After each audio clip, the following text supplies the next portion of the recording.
Morning, everybody, and welcome to another episode of Coffee with the Critters, where we live stream every Sunday morning at 9:30 a.m. unless otherwise noted. We will live stream at 9 a.m. Eastern if we have a guest, and we have a full list of topics that takes us well into the new year. So check in here every week on our Facebook page for our next topic. You will find it under the events section on our Facebook page. So for those that may be new, my name is Lara Joseph. I'm owner of the Animal Behavior Center. We're an international educational center where we live stream all of our services to animal lovers and caretakers all over the world. We do that through our live streaming services, which you can find out more on our website at theanimalbehaviorcenter.com. There you will also find on our website how to contact me. You can contact me personally at Lara, Lara, at theanimalbehaviorcenter.com. So what we do here is we teach people all over the world how to empower animals and the people that care for them. And if you show me that you are 100% dedicated to improving the lives of animals, I am there to help you no matter what, whether it's through our live streaming services in level 1, level 2, those are our annual memberships, or through our projects, which are species specific, such as the Parrot Project, Pig Project, Deaf Dog Project. So good morning, everybody. I see a lot of people joining in this morning, even though we have a very specific topic on living and working with deaf dogs. There is something here, I guarantee you, to learn for everybody who has working with animals, whether they are deaf or not. So somebody please remind me how we use hand signals to communicate with animals that even aren't deaf, but may be on the other side of glass in an exhibit or in an aquarium. We are looking at adding new residents here at the Animal Behavior Center. We are looking at a particular reptile, and we are also looking at bringing in more fish. And when I tell people that we train fish, they're like, how do you train a fish? I even had a group of people, students, come through yesterday here at the Animal Behavior Center where we were talking about training fish. So I don't talk to the fish via verbally. I communicate with the fish via hand signals, light signals, objects, prompts, such as a target stick. So yes, I like to work with every animal. I love to work with animals that present challenges, and we can learn from working with through challenges. We learn from that. So those of you that know me know that I live with 2 deaf dogs. Both were born deaf. One you see in this photo, and that is Levi, our deaf Old English Bulldog. He was surrendered to us, what is this, December? He was surrendered to us at 11 weeks old, or I think it was about 11 weeks old. We took him in on New Year's Eve. I think it was 8 years ago. And with the intention of coming in because he was going to be euthanized because he was deaf. So I took him in with the intention of training him and then finding him a home. And that became a big area of arguments between my husband and I, because my husband is like, we are not rehoming this dog. And I was like, Freddie, I had no intention of keeping this dog. I can't keep everything that comes through this door because that does not give me the time to give the appropriate care to the animals that are in the care of the Animal Behavior Center. So I failed because Levi is still with us 8 years later. And I made some mistakes along the way, but A lot of people that meet Levi have no idea he's deaf. They see me communicating, and it's usually real quick, simple hand signals. And I've continued to teach him tricks because he enjoys the training that much. And those of you that follow the work we do, good morning, everybody, know that I always say that studies show if you're actually using positive reinforcement training, it is the animal's preferred form of enrichment. And I am here to tell you, I know that 100% for a fact because I do it all day, every day, 7 days a week, usually at least 8 to 10 hours a day. I train numerous different animals, including these guys, which I'm getting ready to go observe and work with as soon as this live stream is over. So we're getting a lot of comments.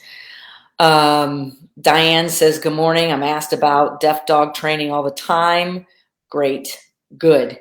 Diane Garrett is a well-known, well-respected dog trainer. Shelly says, I use music interacting with me or my husband after leaving. If I get the behavior that is positive, opportunities to fly, playing games are all things I use along with food. Yes. So, okay, where do I start? Because I don't necessarily have an agenda. I have some photos and some videos to upload that I've uploaded for you. I'm going to skip all the things I usually show in the beginning, which are how to follow our work, our events, sign up for our email newsletter. Right there you go.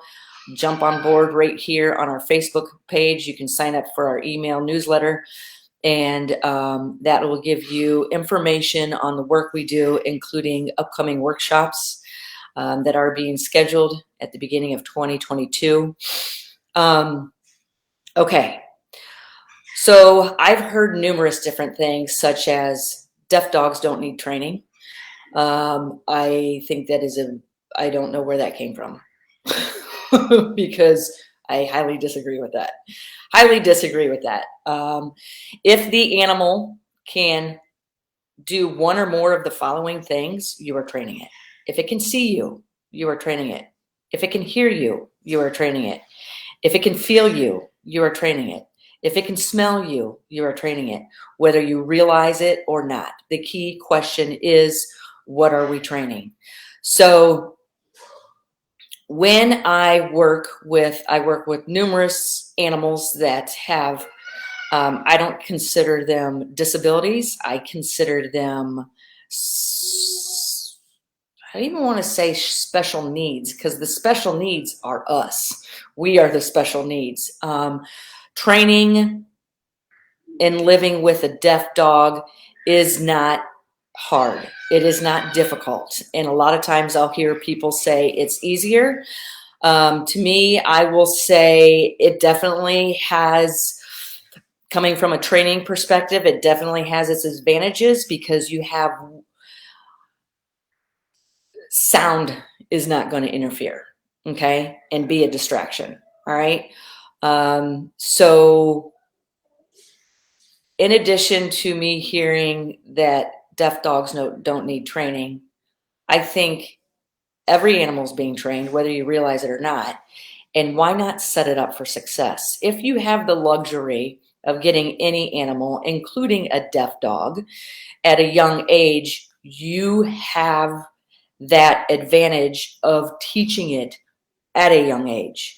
Because when you, and we just were talking about this last night in our level 1 membership, the younger you can start teaching an animal, the more you set yourself and this animal and its future up for success. And when people come over to my house, because I have a deaf bulldog and I have a deaf and blind border collie and a Rottweiler, a lot of times people come over to my house, they say, your animals are so well behaved. And it's because I've trained them. I've trained them for the success of the future of not only their life, but my life with them. If I'm not happy living with an animal, there's a reason. It may not be a good fit. My time might be stretched too thin. If the animal, let's see, how do I want to say this? We need to live together, so we need to be happy together. If an animal in my care is not happy, number one, I'm going to identify why, what does that look like? What needs are not being met for this animal, and why am I not meeting them? If I am not meeting those needs, I do not want to be selfish to the animal. And if that animal can find a better home somewhere else for the health and well-being of that animal, I am going to do my best to find that animal another home. We take in numerous animals here, numerous species. Some come in with the intention of staying for a short time until I can train them what they need to be trained and move them on to the next household or organization. So when I bring in, I work with a lot of animals that are domestic, non-domestic, special needs, and not special needs. So I need to teach them. So if I'm working with a dog that is deaf, what I don't focus on is what it cannot do. You will find yourself in a pigeonhole if you do that. If I'm sitting here focusing on this dog cannot hear, this dog cannot hear, I'm not going to be setting myself or this dog up for success. What I am focusing on is what can this dog do? And this dog can see, this dog can smell, this dog can feel. So what I'm going to focus on is all of those senses are the one that it relies on the most. So even though my deaf dog cannot hear, it can see things. It can see the other dogs, and behavior is going to become a result of that. One of the things Levi can do is see. So I focused on that. When I start working with a dog, a deaf dog, it can see. So I need to identify reinforcers. What is it moving towards? What is it moving away from? And that's how I identify reinforcers. You hear me say reinforcers are not only food. Okay. Some of Levi's reinforcers are, let me get this off here. Some of Levi's reinforcers, one of a highly valued one is attention. And before I even put this dog in this situation, this dog is trained for this situation. How am I going to call this dog away from these children? One of the first things I'll do is teach the animal a bridge, okay? Whether it can't be a clicker. This is where a clicker is not going to be of benefit because the dog cannot hear it. My bridge for deaf dogs is this. This means good, good, and I'm going to show you a video where timing is essential. So one of the first things you can do after you've identified some reinforcers are teach the bridge, that the dog knows that, boom, this means that behavior you just did is the one that's going to earn you the reinforcer that's coming. And this topic on deaf dogs is only going to be one of a series. I have more scheduled for you later on in the future. There'll be more videos. But one of the first things I do, in order to call a deaf dog to you, you need it to look at you so you can call it to you. Before I even call it to me, I will sit in front of the dog. And in Levi's case, because he's shorter, I'm going to sit in a chair and sit in front of him, bridge, reinforce. So I'm creating a conditioned reinforcer for those looking at the science of behavior. This means this is coming. This means the behavior you just did, I'm teaching it the future of learning that the behavior you just did, this means that's the one I'm looking for. Here, your reinforcer is coming. So I'm going to sit in front of the dog and teach it. This means this. Silent training. I love it because I work silently with animals that can hear and animals that cannot hear. I need to take a look at what you guys are talking about, but I want to get through a couple of key important topics. So then once I do this and deliver the reinforcer, you'll see the dog start to, as soon as it sees this, it's going to lick its lips in anticipation because it knows the food reinforcer is coming. And then I didn't show a video of this, and I wanted to, but we'll put this in a future live stream on deaf dogs. This is an extremely important photo. This is where I took my deaf dog over to see my mother. He was off leash in the backyard. But one of the next things I'm going to teach a dog is, boom, a deaf dog. Look at me. Look at me. So in order to tell a deaf dog what you want it to do next that's going to earn reinforcement, you need eye contact. And all dogs, all animals, want highly valued reinforcers. So this is a way we can begin communicating to them. So then Levi's walking around the Animal Behavior Center, and every time I'm going to capture it. Okay, I'm going to start capturing it. Every time he looks at me, no matter where he is in this room, I'm going to bridge. And then he knows that that bridge means reinforcement's coming. So he's across the room. I'm going to go like this as soon as he turns and looks at me. And then you're going to see, and he's likely to come running to you. If he doesn't, walk up to him. Give him the reinforcement that you told him, let him know that it's coming. So you're reinforcing eye contact, all right?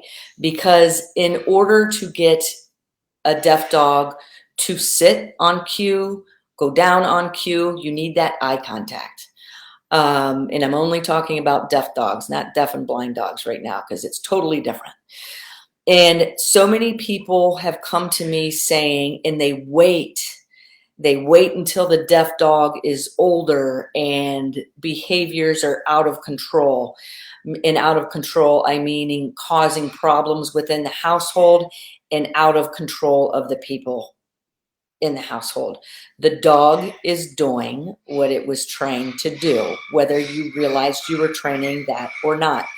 And so many times I hear deaf dogs cannot be trained.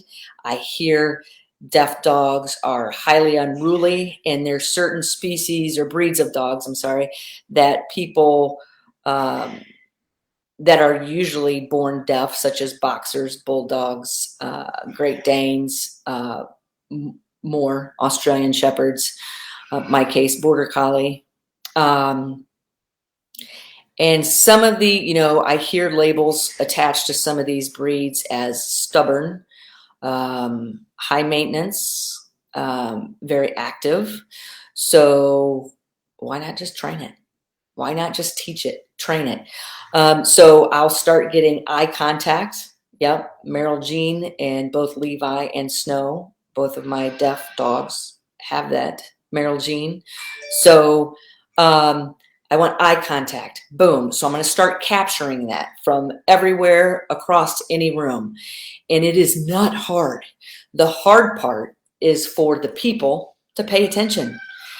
Teaching people to pay attention can be very difficult. People get distracted easily, okay? If you watch your dogs, can they get distracted easily? I don't know. I suppose so. But they also pay attention to you a lot. If I'm sitting on the couch and my dog's across the room chewing on a bone, and if I stand up, more than likely, you're going to see your dog look at you. Boom. What is it doing? Paying attention.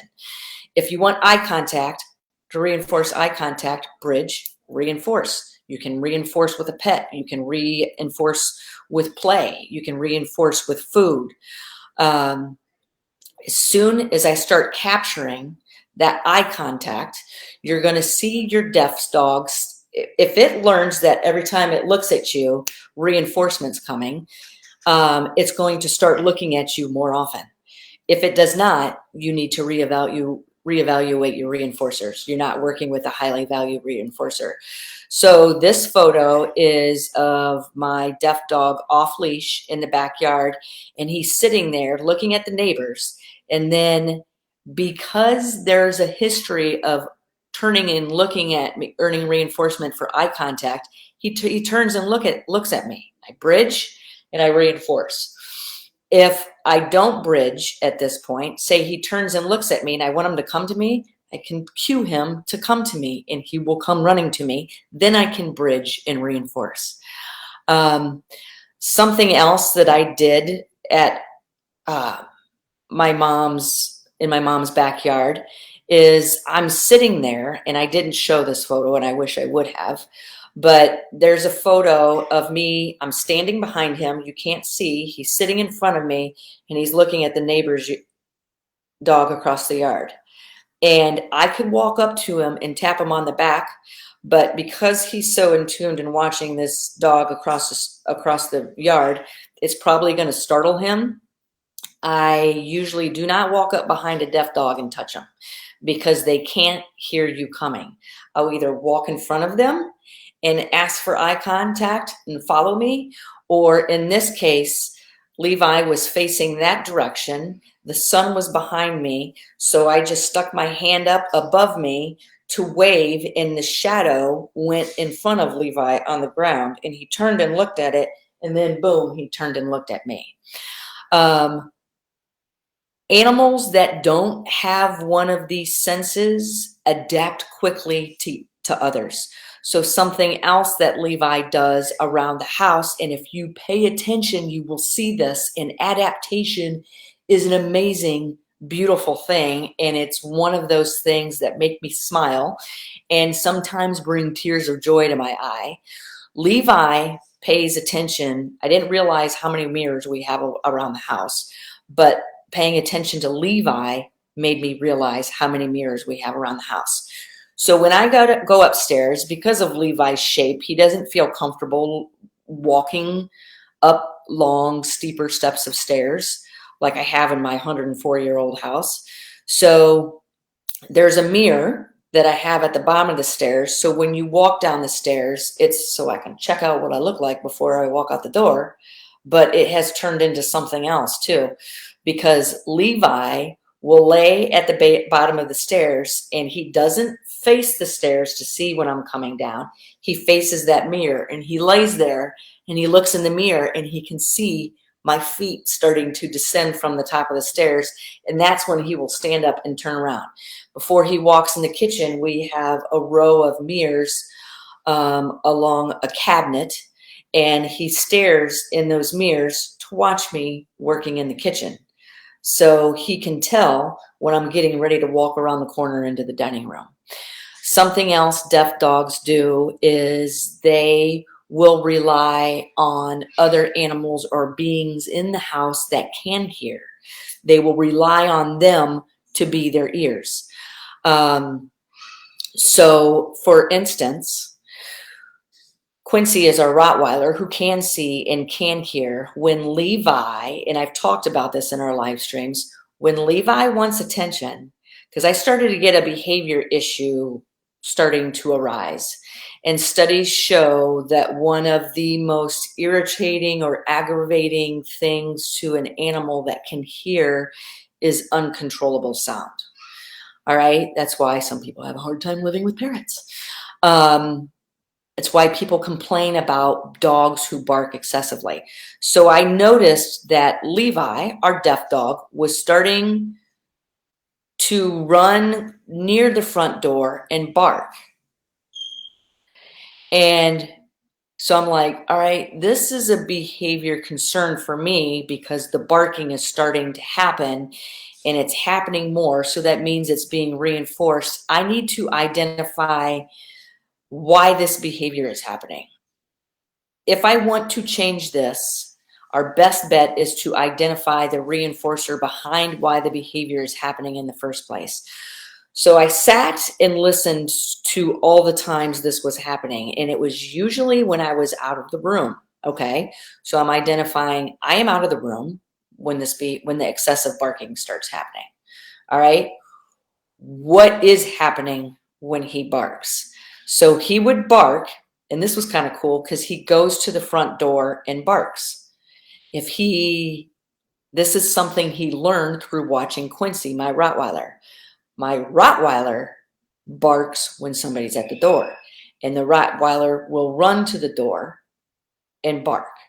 So Levi has learned there's something about going to the front door. So he started going to the front. He would stand up from where he is, and I could tell because I'm listening to behavior from my bedroom, from the kitchen, whatever. I can hear him moving, and I can hear the vicinity of the house of where the bark is coming from. It's happening at the front door. What happens next? Because that's the reinforcer behind the what. That's the consequence of the bark. So Quincy can hear. So Levi learned when he runs to the front door and barks, even though there's nobody there, Quincy will stand up from wherever she is and take off and go running towards the front door. So in order to modify the behavior of my deaf dog, Levi, I need to take control of the reinforcer behind the bark.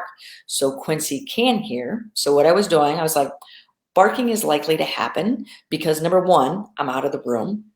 Number two, he's doing it for attention. Number three, he's doing it for Quincy's attention. Number four, when he barks, Quincy stands up and starts running to her and is looking everywhere to see what he's barking at. And then the barking really starts between the two dogs. So Levi runs to the front door. He barks. Quincy can hear me. So I'm using environmental events to control behavior. This is applied behavior analysis, using everything in my environment to control behavior. So I had the dog treats sitting out and ready because I knew when the undesired behavior was likely to happen. And the changing of it is getting ready to start. Levi runs to the front door, starts barking. And as soon as I hear that bark, I'm like, Quincy, come. As soon as Quincy comes to me, bridge, reinforce. And Levi is standing at the front door barking, and I'm watching him through the mirrors in the kitchen. And you know what he's doing? He's barking at the door, and then he's turning around looking, okay? He's looking behind him for Quincy to come running because there's a history of reinforcement for Quincy to come running. So he barks, he looks. I've controlled the environment. I've got Quincy sitting right in front of me. Treats are falling from the sky. I'm eliminating the reinforcer behind the bark. So what happens is he comes running into the kitchen, looking around to see where Quincy is, and there she is. And guess what? The barking went from this to boom because reinforcement stopped. Okay, so I have one of the next things I want to teach a dog that once I have the eye contact, then I can start calling it to me. Every single time he turns and looks at me, I need the dog to check in with me. When he turns and looks at me, I can give him information like, let's go in the car. Let's go for a walk. This means let's party. Here's a ball. Let's go play ball. So if I want to get that high rate of a deaf dog, consistently checking in with me. And then I may start doing things like moving an object to the side of me. And the dog's going to look at that, and then he's going to look back at me because he has a history of reinforcement, of earning reinforcement when he looks at me. So I'm going to start moving an object. Dog's going to look back at me, bridge, reinforce. Okay, start moving an object over here. Dog's going to look at the object, look at me, bridge, reinforce. I'm going to reinforce for a couple of things. Staying where you are. Number two, checking in with me. He's looking at me for information. What do I do next? What are we getting ready to do? And I'm not forcing this dog to do anything. This dog has every opportunity to not look at me, to get up and walk away from me.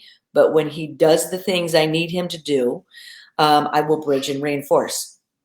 Where that comes in handy is when you're taking your dog for a walk and the dog starts approaching the other way. Levi's going to look at me for, what are we doing in this situation? And I'm going to bridge, reinforce, let's take an immediate left. Okay?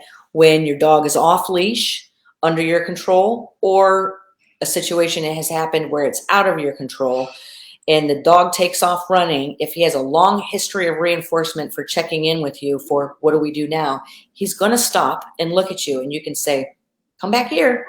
And then as soon as he does, bridge and reinforce. One of the next things I'm going to teach a deaf dog, to do is to target.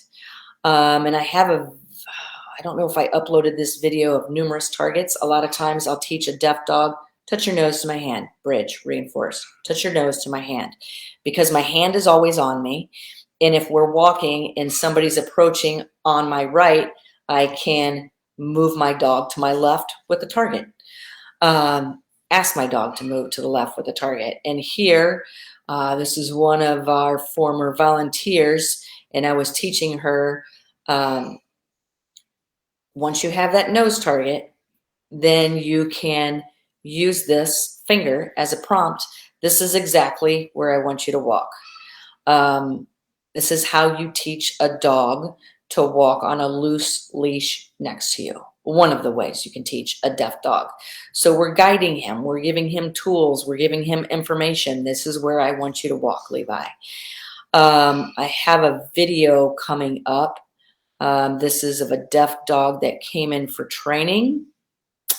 Let's see what I'm teaching it to do. I believe this is, I'm teaching the handler how to work with her deaf dog. Let me know if you guys can hear this. So right there, the dog just came up and checked in with me, okay?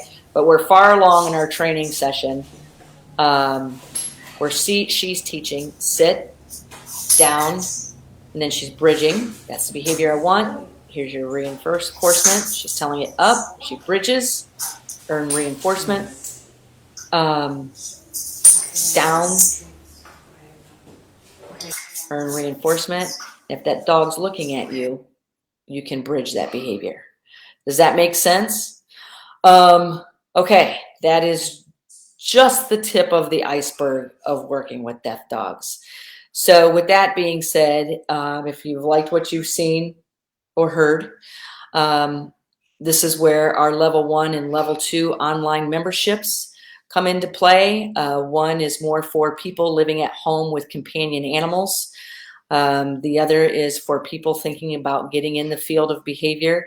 Our level 1 and level 2 membership also come with a podcast. And a lot of people join our memberships because of the podcast. And we also have our species-specific training, which is online membership training, which is our projects. And there we have the Deaf Dog Project. If you have a deaf dog and you're interested in learning more and want to do more for the deaf dog in your care, we do offer online consultations. You can all contact me online at lara@theanimalbehaviorcenter.com and to sign up for an online consultation, or we even offer consultations as gift certificates for the upcoming holiday seasons. We also have our referral program for every 5 people that you refer to us that join our online memberships or programs, you will get a free 1-hour consultation. We also have our online webinars, which are available for purchase and viewing at any time. We do have one on deaf dogs. We have one working with birds. We have one working with pigs. We have numerous ones. So with that being said, I just want to say thank you, and I will see you next week. What is that? December 12th. Next week, we are going to have a live stream on enrichment. So if you have anybody that you know of that needs help with their deaf dog, please feel free to share this live stream with them. All right. Take care, everybody. I'll see you next Sunday.